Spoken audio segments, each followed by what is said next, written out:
Hello বন্ধুরা, আজকে আমি তোমাদের জন্য নিয়ে এসেছি অসাধারণ একটা প্যাড়ার রেসিপি। কিভাবে এই সুস্বাদু প্যাড়াটা বানালাম সেটা তোমাদেরকে আজকে আমি দেখাবো এই রেসিপির মাধ্যমে। তো ভিডিওটা শেষ পর্যন্ত দেখতে থাকো, আশা করছি ভালো লাগবে। আর যে বন্ধুরা এখনও চ্যানেলটা সাবস্ক্রাইব করে ওঠোনি তারা কিন্তু অবশ্যই সাবস্ক্রাইব করে নাও বন্ধুরা, একটু পাশে থাকো তোমরা। তো চলো রেসিপিটা শুরু করব।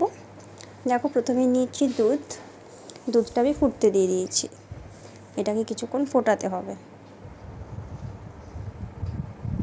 এই দেখো, এরপর এর মধ্যে চলে গেল চিনি। তোমরা এটা গুঁড়ো করেও দিতে পারো, আবার গোটাও দিতে পারো। এরপর কিছুক্ষণ নাড়াচাড়া করব। এই দেখো ফুটে উঠেছে। সামান্য ভিনিগার দিয়ে দিয়েছিলাম, একদম হালকা। তারপর দেখো গায়ে লাগা লাগা হতেই সামান্য ঘি দিয়ে দিলাম।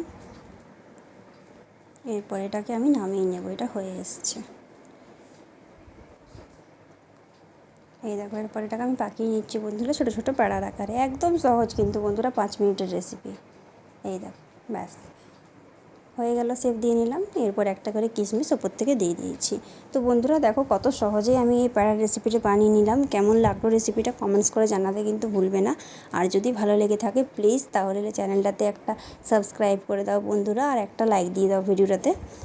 আর বেশি বেশি করে তোমাদের বন্ধুদের সাথে ভিডিওটা শেয়ার করো। এই প্যাড়াটা খেতে কিন্তু অনেক সুস্বাদু লাগে বন্ধুরা, ঘিয়ের গন্ধটা পুরো আসে, আর দোকানের থেকেও বেশি ভালো লাগে খেতে। এই রেসিপিটা একবার বানিয়ে খেয়ে দেখবে, আশা করছি তোমাদের খুবই ভালো লাগবে। তো তোমরা খুব ভালো থেকো, সুস্থ থেকো তোমরা।